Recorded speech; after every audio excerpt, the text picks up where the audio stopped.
नमस्कार। मैं विश्वास राय। आज 5 सितंबर है और आज शिक्षक दिवस है। और इस दिवस में एक शिक्षक होने के नाते मैं इस बात को कहने के लिए आज विवश हो गया हूं कि पिछले कई दिनों से एक ट्रेंड चल रहा है जो बेरोजगारी का एक मुद्दा, एक प्रमुख मुद्दा बन रहा है। और वास्तव में ये एक मुद्दा है और इतना गंभीर मुद्दा है अगर आंतरिक दृष्टिकोण से देखा जाए कि यदि युवा रोजगार होता है, यानी रोजगार अगर उससे मिलता है तो एक देश सशक्त होता है। आज माइग्रेशन की समस्या बहुत तेजी से बढ़ती चली जा रही है। आज युवा छोड़ रहे हैं देश को और विदेशों में जाके अपनी सेवाएं दे रहे हैं।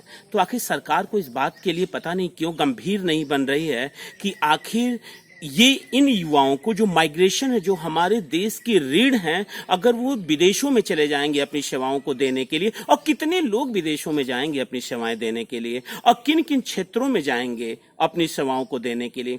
अगर डॉक्टर, इंजीनियर, वैज्ञानिक सभी देश को छोड़ देंगे और अगर देश के ऊपर, तो एक प्रश्नवाचक चिन्ह खड़ा हो जाएगा। आज वर्तमान परिवेश में अगर हम देखें तो आज गांव की अगर हम ओर चलें, जैसे जम्मू कश्मीर ने कहा कि एक नारा दिया, गांव की ओर चलो, तो गांव की ओर चलना कहना तो बहुत आसान है। क्या युवाओं को, यदि हम गांव की तरफ, अगर हम किसी भी युवा को कहते हैं कि आप गांव की ओर लौटो, यदि हम किसी युवा को कहते हैं कि माइग्रेट मत हो, को दिल्ली और मुंबई जैसे शहरों की तरफ ना जाओ, अपने गांव में रहो, अपने गांव में कुछ करो, तो वो सीधा पहला प्रश्न पूछता है कि हम क्या करें, आखिर हम करें कैसे। एक मध्यम परिवार बहुत बड़ी संपत्ति बिजनेस में नहीं लगा सकता। इन घरों के जो युवा हैं वो कंफ्यूज हैं, पता नहीं क्यों। जो इंडियन गवर्नमेंट की मैं बात नहीं कर रहा, हमारे पास 28 राज्य हैं, हमारे पास 8 संघ राज्य क्षेत्र पड़े हुए हैं, लेकिन हमें ये समझ में नहीं आ रहा कि इन सभी राज्यों, सभी स्टेट के जितने गवर्नमेंट हैं, उनसे मैं पूछना चाहता हूं, मैं भारत सरकार से पूछना चाहता हूं कि आखिर क्या उन्होंने कोई एजेंडा तय किया है? क्या उन्होंने कभी सोचा है कि इन घरों के युवाओं को कहां पे हम एक इम्प्लीमेंट करेंगे? क्या उनके कुछ सपने साकार होंगे? अगर पढ़े लिखे युवाओं को अगर नौकरी नहीं मिलेगी तो आखिर जो उनकी मस्तिष्क है, जो कि एक क्रिएटिव मस्तिष्क है, तो वो जाएगा कहां पे? जो सृजनशील हैं, जो प्रतिभाशाली हैं, आखिर वो कहां पे जाके टिकेंगे? 100% क्लियर है कि अगर उन्हें सही दिशाओं पे अगर पॉजिटिव रुख नहीं दे पाएंगे तो नकारात्मक दिशाओं की ओर मुड़ेंगे। ये किसकी जिम्मेदारी बनती है? ये जिम्मेदारी क्या सरकार की नहीं बनती? और सारी चीजें सरकार के ऊपर क्यों छोड़ रहे हैं? क्या ये जिम्मेदारी आपकी नहीं बनती? मैं केवल युवाओं की बात नहीं कर रहा, मैं देश के प्रत्येक नागरिक की बात कर रहा हूं, चाहे वो युवा हो, चाहे बुजुर्ग हो। बच्चों की बातों को छोड़ दीजिए। बच्चे भी अगर हम ही से सीखते हैं आगे चल के कि हमें करना क्या है। आखिर हम आइडियल गांव से चुनते हैं, आज गांव की दशा क्या होती जा रही है? क्या आपको नहीं लगता इसमें शिक्षा व्यवस्था भी एक बहुत बड़ा प्रश्नवाचक चिन्ह बनती जा रही है? बार बार आप हमसे यही कहते हैं कि हम रोजगार देंगे। आज रोजगार पे तो बहुत तेजी से चर्चा उभरी है। कहीं हमें तो लगता है कहीं अन्ना हजारे वाला एक आंदोलन ना साबित हो जाए जिसमें कोई पॉलिटिकल व्यक्ति आए और इसे हैक करके लेके चला जाए। और जिस दिन ये पॉलिटिकल बैग हैक करके लेके चला गया, ये यकीन मानिएगा दोस्तों, फिर कभी बेरोजगारी पर इतना बड़ा आंदोलन नहीं खड़ा होगा। आप इसे कहेंगे कि कितना बड़ा आंदोलन है? बहुत बड़ा आंदोलन है। जो चिंगारी बैठी हुई थी वो चिंगारी अब जगने लगी है, एक आग की तरह पकड़ने लगी है। अगर इस आग की लपट को कोई अपने स्वार्थ में भुना के लेके चला गया तो यकीन मानिएगा पुनः ये आग नहीं प्रकट होगी।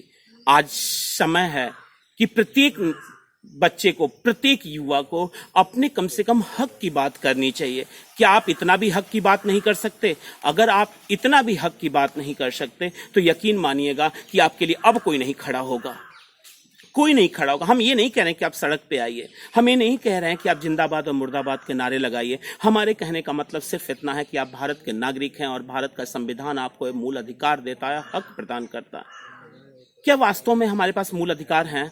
मुझे तो नहीं लगता कि कोई मूल अधिकार हमारे पास सुरक्षित बचे हुए हैं। यकीन मानिएगा, हम किसी से पॉलिटिकल बात नहीं कर रहे हैं। हम ना तो अपने प्रधानमंत्री श्री नरेंद्र मोदी जी के बारे में बात करना चाहते हैं और ना ही हम योगी आदित्यनाथ जी के, महाराज जी के बारे में बात करना चाहते हैं। हम केवल बात करना चाहते हैं अपने फंडामेंटल राइट के बारे में, जहां हमारी उद्देशिका में पहला शब्द ही लिखा है, we the people of India, हम भारत के लोग। क्या हम भारत के लोग को इतनी तक तरजीह नहीं है कि हम अपने रोजगार के लिए बात कर सकें? अगर हम अपने रोजगार के लिए बात नहीं कर सकते हैं तो फिर काहे का मूल अधिकार, काहे का स्वतंत्रता? क्यों हम नहीं समझ पा रहे हैं कि आज शिक्षा व्यवस्था कहाँ जा रही है। आज दो तरह के स्कूल खुले हुए हैं, एक आपके पास स्कूल मिलते हैं जो कि एक एकेडमिक करियर की तरफ आपको एक सीबीएसई बोर्ड, एनसीईआरटी लगातार उपक्रम बनाए रखते हैं, और एक ये हमारे बेसिक शिक्षा के विद्यालय जो कि इंफ्रास्ट्रक्चर से जूझ रहे हैं। अगर हम केवल अध्यापकों की बात देखें तो मैं ये नहीं कहता कि बेसिक शिक्षा में अध्यापक 20 पढ़ेंगे लेकिन 19 भी नहीं पढ़ेंगे। वो बच्चे टेट क्वालिफाइड हैं, सुपर टेट हैं, लेकिन सबसे बड़ी दिक्कत होती है कि क्या आप उनसे पढ़वाना चाहते हैं। तो पढ़वाने के लिए आपको पता होना चाहिए कि टीचर और बच्चे दो की बहुत ज़्यादा आवश्यकता पड़ती है। आज क्या कारण है लोग कि प्राइमरी विद्यालयों में अपने बच्चों को नहीं भेजना चाहते?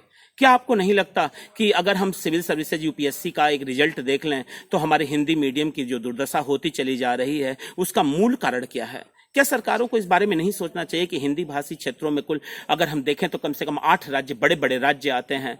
क्या इन बच्चों को, क्या कारण है कि पिछले 10 सालों से हिंदी मीडियम का लगातार ग्राफ नीचे जा रहा है? कोई पूछ क्यों नहीं रहा है इन चीजों को? कोई बात करना क्यों पसंद नहीं करता इन चीजों पे?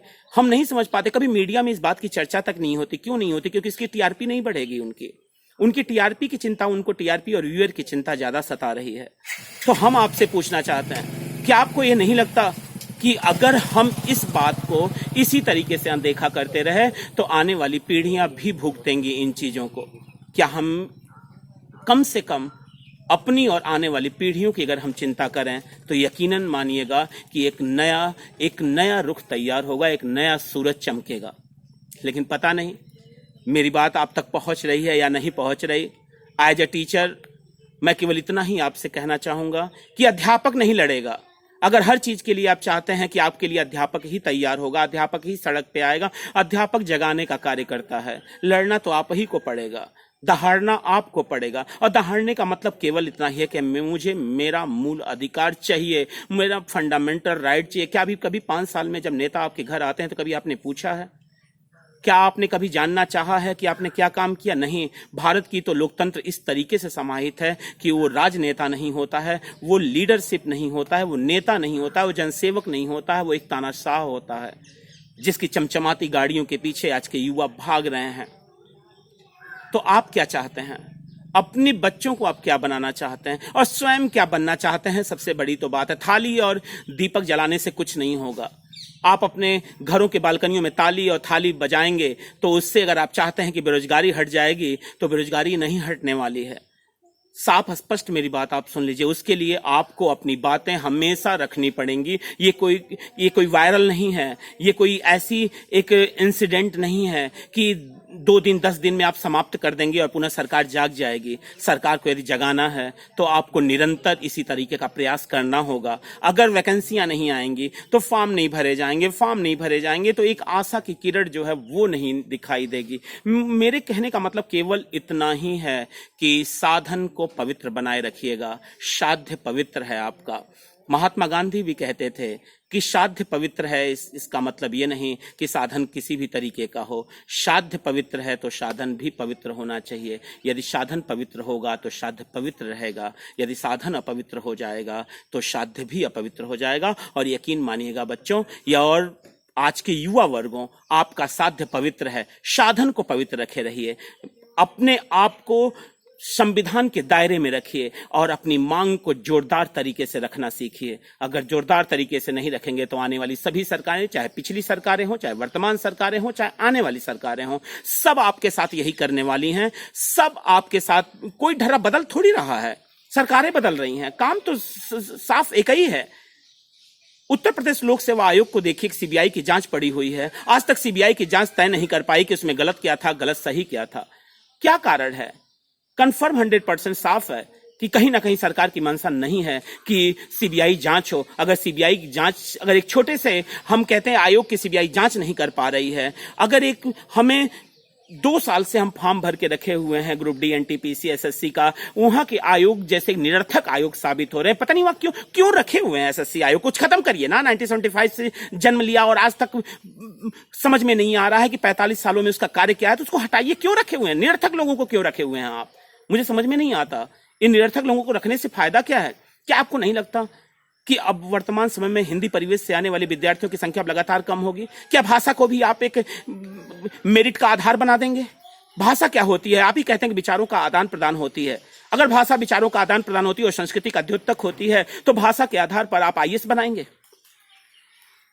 350 पे ले जाके आप हिंदी को रोकेंगे। कुछ लोगों को, चंद लोगों को आप हिंदी में सफल करा रहे हैं। क्या कारण है कि अब तक बिहार और उत्तर प्रदेश जैसे राज्य, राजस्थान जैसे राज्य जो कि चमकते थे यूपीएससी में, आज वो एक लालटेन की भांति वो जगमगा रहे हैं, जैसे आज नहीं तो कल बूझने वाले हों। क्या कारण है? मूल कारण तो खोजिए। आप नहीं खोज पा रहे हैं मूल कारण। कम से कम मैं उत्तर प्रदेश सरकार से यह आग्रह करूंगा, कम से कम अपनी बात तो रखिए। आप हिंदी भाषी क्षेत्र, आपकी राज्य भाषा हिंदी है, आपकी राजभाषा हिंदी है। हम नहीं समझ पा रहे हैं, अगर आपकी राजभाषा हिंदी है तो फिर आप क्यों नहीं अपने हिंदी भाषी बच्चों के बारे में आप यूपीएससी में, संघ लोक सेवा आयोग में, केंद्र में अपनी बात को स्पष्ट करते हैं? नहीं करेंगे, आप नहीं करेंगे, अधिकारी कम होंगे, बच्चे माइग्रेट कर जाएंगे, हट जाएंगे यहां से, पढ़ाई से उनका मन विचलित हो जाएगा, नहीं पढ़ना चाहेंगे। और जब नहीं पढ़ना चाहेंगे तो एक सभ्य नागरिक होने में एक प्रश्नवाचक चिन्ह खड़ा हो जाएगा। और एक प्रश्नवाचक चिन्ह, याद रखिएगा, युवाओं पे जब लगेगा तो कहीं ना कहीं उसकी सभ्यता, उसकी आने वाली पीढ़ियां, उसकी गौरवशाली परंपरा, सब पर एक प्रश्नवाचक चिन्ह लग जाएगा। और 100% लिख लीजिए कि आने वाली पीढ़ियां कभी माफ नहीं करेंगी आपको। और मैं पुनः हाथ जोड़ के आपसे प्रार्थना करना चाहूंगा कि इस जो एक ट्रेंड चला हुआ है बेरोजगारी पर, लगातार यूट्यूब पे सभी शिक्षक आके हाथ जोड़ के आप लोगों से आग्रह कर रहे हैं कि आप मांग रखिए, हाँ रखिए, लेकिन किसी पॉलिटिकल अंदाज में ना रखिए। अगर आपके मन में मानसिकता गंदी हो जाएगी, अगर केवल पॉलिटिकल हिसाब से, कि अगर आप अपने राजनीतिक हिसाब से इसका स्वार्थ लेना चाहेंगे, तो यकीन मानिएगा कि यह आंदोलन कभी सफल नहीं होगा, क्योंकि साधन गलत हो जाएगा और शायद पवित्र होते हुए भी अपवित्र होना होगा उसे। मैं विश्वास राय आपसे प्रार्थना करता हूं कि इस आंदोलन को, इस साधन को, इस साध्य को पवित्र रहने दीजिए और पवित्रता बनाए रखते हुए अपनी मांग को सशक्त मांग रखिए, संविधान के दायरे में होके, एक सभ्य नागरिक होके। ये हमारा अधिकार है, फंडामेंटल राइट है, हमारा मूल अधिकार है। अनुच्छेद 19 की तरफ आएगा और हम यकीन मानेंगे कि आप मेरी बात को समझेंगे, स्वीकार करेंगे और यकीनन इस साध्य की तरफ आप बहुत तेजी से एक स्वच्छ साधन, एक सत्य साधन के तहत, एक पवित्र साधन के तहत जमकर आगे बढ़ेंगे।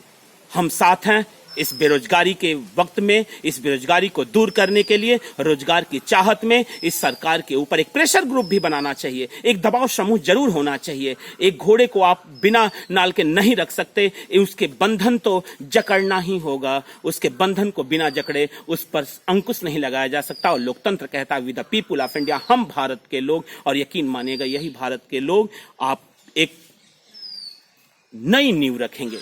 और आज के युवा यकीन मानिए सशक्त हैं। आज सोशल साइट एक बहुत बड़ा प्लेटफॉर्म है जो अपनी बातों को पहुंचा सकता है कुछ ही मिनटों में, लेकिन मैं फिर कहूंगा केवल व्यू जुटाने के लिए नहीं, मन को साफ रखते हुए, एक दूसरे को समर्पण भाव रखते हुए, अपनी चिंता और आने वाली पीढ़ियों की चिंता करते हुए, संविधान के दायरे में रखकर बेरोजगारी के खिलाफ एक मोर्चा खोलिए और इसे खोलना ही होगा। बस इतना सा ही कहना चाहता था। अपनी बात को यहीं पे विराम दूंगा और पुनः फिर मिलूंगा आपसे। तब तक के लिए नमस्कार।